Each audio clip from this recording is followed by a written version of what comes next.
वक्रतुंड महाकाय सूर्यकोटी समप्रभ निर्विघ्नं कुरु मे देवो सर्वकार्येषु सर्वदा.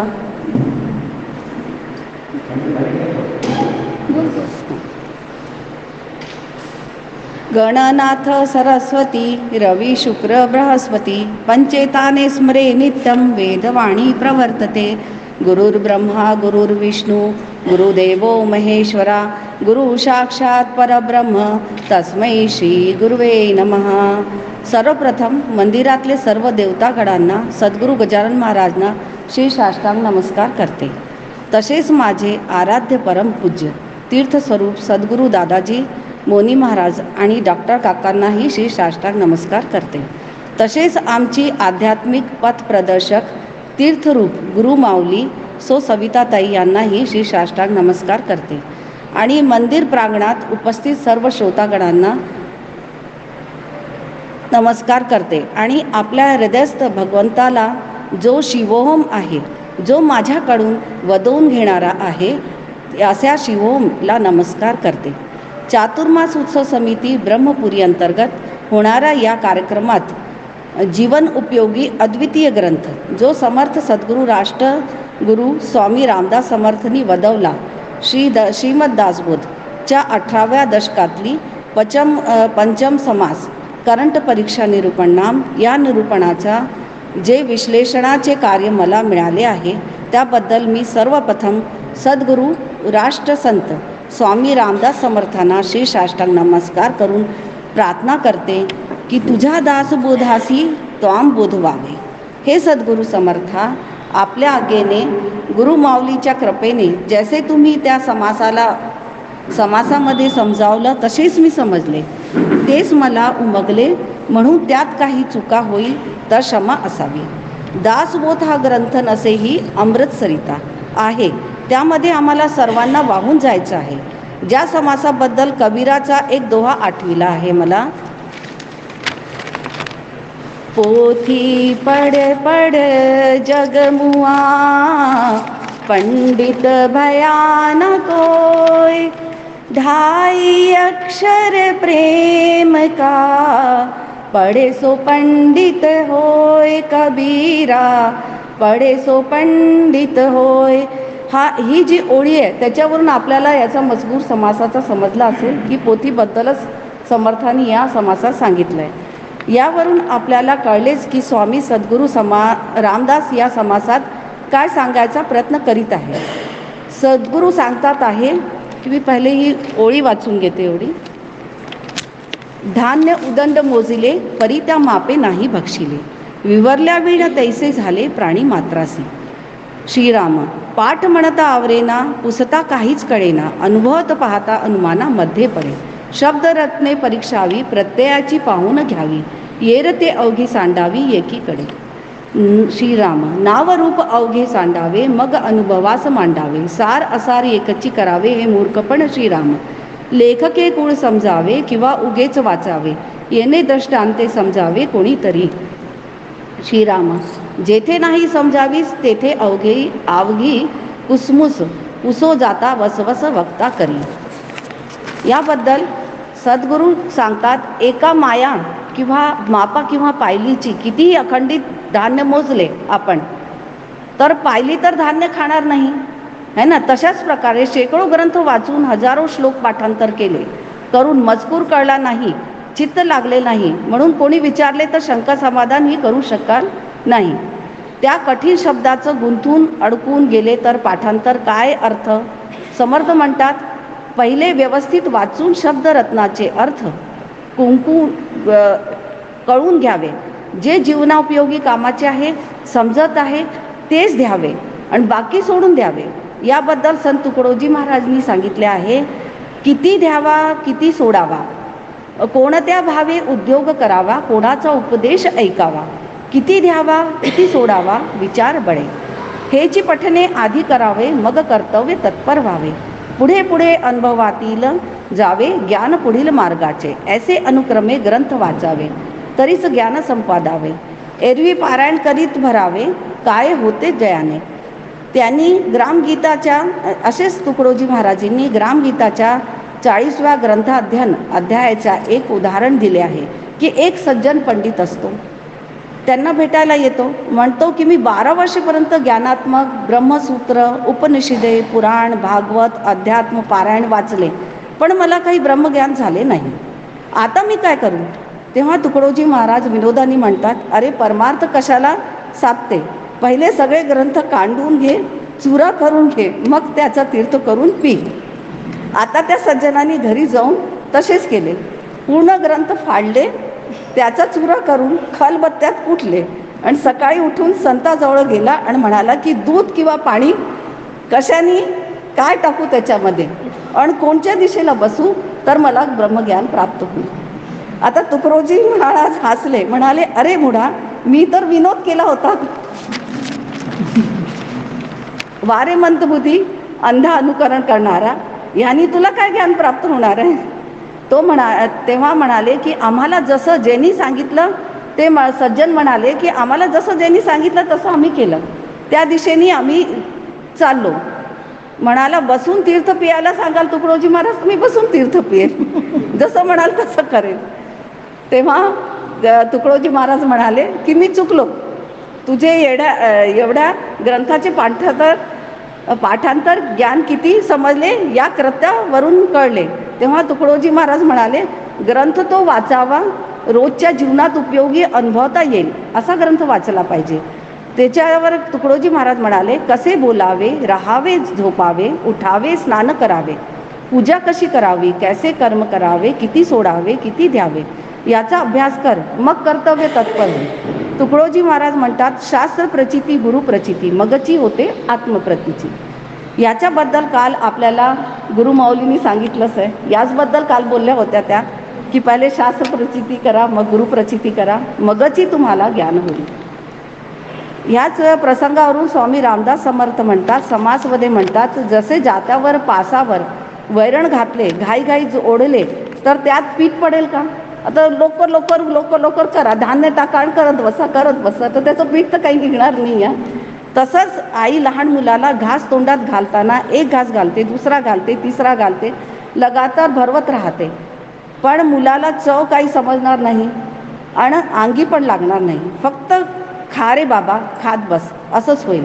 तसं तुकडोजी महाराजांनी म्हटलं आहे, नाना अधिकाराचे नाना ग्रंथ, अधिकारापत्वे असती संभव, आपला कोणता मार्ग ते निवडून घ्यावा. आता याच्यानंतर समर्थाने म्हटले, नाना शब्द एक वटिले, प्रचिती विण उपाव केले, परी ते ओघेची व्यर्थ गेले प्रहड प्रसंगी, पसेवरी वैरण घातले, तातडीने जाते ओढिले, तेणे पीठ बारीक आले, हे तो घडेना, घासामागे घास घातला, अवकाश नाही चावायला, अवघा बोकणा भरिला, पुढे कैसे, एका फणसीचे लक्षण, विरंग जाऊ नेदी क्षण, समस्ताचे अंतःकरण सांभाळीत जावे, सूक्ष्म नामे सुखे घ्यावी, तुतुके पुरे बोळखावी, वाळखो न समजावी, शोते असी श्रीराम, समस्या पुरता सुखी होती, शोते अवघे आनंदती, अवघे क्षणाक्षणा वंदिती गोसाव्यासी.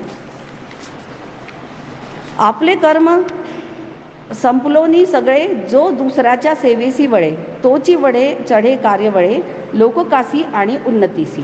हेच त्यांनी इथे स्वामी रामदास समर्थांनी हेच सांगितलंय की म्हणतात की सर्वांचे अंतःकरण सांभाळून स्वानंदाशिवाय एक क्षण जाऊ न देणे, हेही महती सभा नायकवतची असते. अध्यात्मशास्त्रातील गहन अर्थाचे शब्द सभेत कुशाल सांगावे, जो सूक्ष्म शब्द वारंवार येतात त्याचा अचूक अर्थ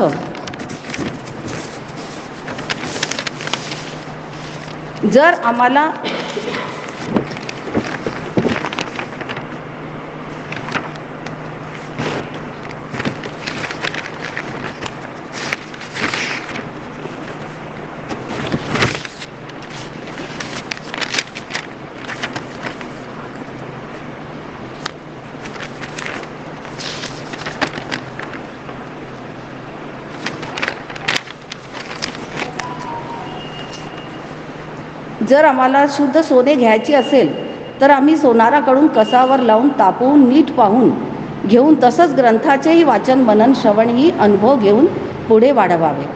पुढे समर्थ म्हणतात, जसं एक डॉक्टरला रोग कळला नाही, औषधी भलतीच दिली, रोग्याला तर तो बरा कसा होणार? त्यावर त्या डॉक्टरवर चिडण्यात काही अर्थ नाही. समजा डॉक्टरला मजकूर कळला असता तर त्यांनी औषधी बरोबर दिली असती.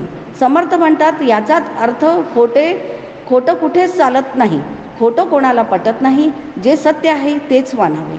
जसं एक अनाडी अनपढ व्यापारीही व्यापार करून हिशोब केला, जेव्हा कोणी हिशोब मागायला आला तर देता येणार नाही. धंदा पण बुडेल, निंदा पण होईल. त्याच खरं खोटं माहीत होईल. म्हणून व्यापारी हिशोबात पक्का असला तर त्याला कोणी पकडू शकत नाही. तसेच आपल्या अज्ञानामुळे आपण स्वतःचा गुंतून पडतो, चुकतो तर दुसऱ्याला दोष देण्यात काय अर्थ आहे? तुकडोजी महाराज म्हटले आहे की आपणासी कोण रोग जडला, निश्चित कळावा ज्याचा त्याला.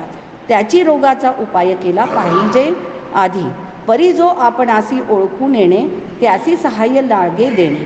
त्यासाठी पाहिजे साक्ष घेणे संत सज्जनाची असो. असंच त्यांनी समस्या पुरता वंदिती, समस्या ना पुरता निंदिती. गोसावी चिणचिण करती कोण्या हिशेबे श्रीराम. शुद्ध सोने पाहून घ्यावे, कसी लावूनी तावावे. श्रवण मनने जाणावे प्रत्ययासी श्रीराम. वैद्याची प्रचित येना, व्यथा परती होईना. आणि रागे जावे जना कोण्या हिशेबे. खोटेची चालेना, खोटे कोणास मानेना. या कारणे अनुमाने खरे आणावे श्रीरामा. लिहिणे ना येता व्यापार केला, काही एक दिवस चालिला. पुसता सुरनीस भेटला, तेव्हा खोटे श्रीरामा. सर्व अवघे हिशेबी ठावे, प्रत्यय साक्षीने बोलावे. मग सुरनीसे काय करावे, सांगा ना का श्रीरामा. स्वय आपणची गुंते, समाजावीस कैसी होते. नेणताम कोणी एकते, आपदो लागती श्रीरामा. बळे गुण युद्धास गेला, तो सर्वस्वे नागावला. शब्दा ठेवावा कोणाला, कोणे कैसा श्रीराम. समर्थ पुढे म्हणतात की बिना शक्ती, बिना बलांनी, बिना तयारी, कपट नीतीने सैनिक व राजा युद्धाला जातील तर अपयश हाती येतील. म्हणून खरे आहे त्याचा अनुभव घ्यावा. कारण अनुभवाविण, ज्ञानविण, प्रमाण वक्त्या व श्रोत्यासाठी केळीच्या सालीसारखं असते. म्हणून जे ऐकायचं आहे तेच ऐका. समजा कोणी चांगलं सांगायला गेलं तर आपण नकारतो. मग आपल्याला जेव्हा तो गोष्टीची अद्दल घडते तेव्हा समजतो. तसंच खोट्या गोष्टी जगामध्ये तत्कालच उघडकीला येतात. समजा कोणी सत्याला नकारता खोट्याचा साथ देऊन लागला तर परमात्मा ईश्वर आहेच त्यासाठी न्याय करायला. देह हेचे उदाहरण वर खूप दिलेले आहे. अन्याय वागणारा माणूस अनेकांना पुरून उरेल असं कधी ऐकलं आहे का? कधी ना कधी त्याचा अंत होतोच. जसं रावणाचाही अंत झाला आहे, त्यांनी अन्यायाचा हे केला तर. असे पुष्कळ उदाहरण मिळेल. प्रल्हादाला ज्यांनी त्रास दिला हिरण्यकशिपू, त्याचाही अंत झाला आहे. तरी तो वेडा अभिमानाला घट्ट धरून बसतो. पण अशाच म्हणजे पाय सत्य म्हणजे ब्रह्मस्वरूप आहे. जसं प्रल्हादानी, राजा हरिश्चंद्रांनी, श्रीरामांनी सत्याची बाजू सोडली नाही म्हणून ब्रह्मरूप झाले. म्हणून सत्य असत्यमधून काय घ्यावे याचा विवेक तुम्हालाच ठेवायचा आहे. त्याच्यातूनच काय मूळ परब्रह्म शोधायचे आहे. त्याच मनन चिंतन करून काय घ्यायचं आहे काय नाही तो ओळखावा. त्यासाठी तुम्हाला सतत मनन चिंतन करावे. यावर तुकडोजी महाराज म्हणतात, नाना अधिकाराचे नाना ग्रंथ, अधिकार परत्वे असती संबंध. आपल्या कोणता मार्ग त्यातच निवडून घ्यावा. हेही समजण्याने ज्ञान ग्रंथीच आहे दाविले. भूस व धान्यांचे कण एकच म्हणणे हा तर वेडेपणा आहे. ऊसाचा रस सोडून कोणी त्याचा ऊसेचे छिलका कोणी खात नाही. म्हणून सारासार विवेकांनी विचार करून समजून मग ते पिंड ब्रह्मांड म्हणजे जे कामाचे नाही ते टाकून ज्यांनी परब्रह्म आनंद अशी करंट परीक्षा करून समाधान पावावे. स्वामी समर्थ म्हणाले की तूच तुझ्या जीवनाचा आधार आहे. म्हणून विचार स्वतःचा करावा. त्यात मार्गदर्शन आपले गुरु संतांचे घ्यावे आणि त्याच्या मार्गी लागावे. तोच तारेल आम्हाला. तेव्हा हे मन चित्त शिवोहम होईल. संत तुकडोजी महाराज ग्रामगीतेमध्ये उपदेशून म्हणतात, साधू संत अनुभवाचे सागर.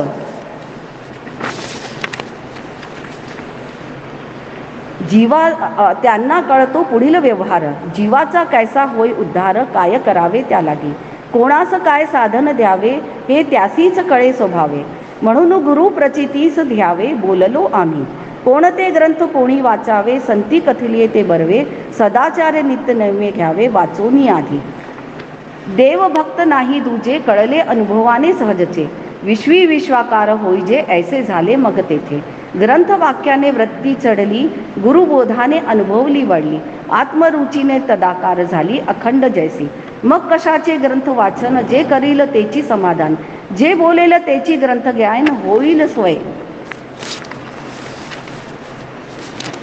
खरे साडूनी खोटे घेणे, भकादेस काय उणे, त्रिभुवनी नारायणे नाय केले श्रीराम, तो न्याय सांडिता तेवटी, अवघे जगची लागे पाठी, जनी भांडो फुटी, किती व्हावे श्रीराम, अन्याय बहुतास पुरविले, हे देखिले ना ऐकिले, वेडे उगीची भरी भरले, असत्याचे श्रीराम, असत्य म्हणजे तेची पाप, सत्य जाणावे स्वरूप, दोहीमध्ये साक्षेप, कोणाचा करावा श्रीराम, मायेमध्ये बोलणे चालणे साचे, माया नसता बोलणे कैचे, या कारणे निष्ठब्दाचे मूळ शोधावे श्रीराम, वाच्यांश जाणूनी सांडावा, लक्षांश विवरोनी घ्यावा, या कारणे निशब्द मूळचा गोवा, आडवेना, अष्टधा प्रकृती पूर्व पक्ष, सांडून अलक्षी लावावे लक्ष, मननशील परमदक्ष, तोची हे जाणे श्रीराम, नाना भूस आणि कण, एकची म्हणणे अप्रमाण, रस सांडूनी चोवडिया कोण, शहाणा सेवी श्रीराम,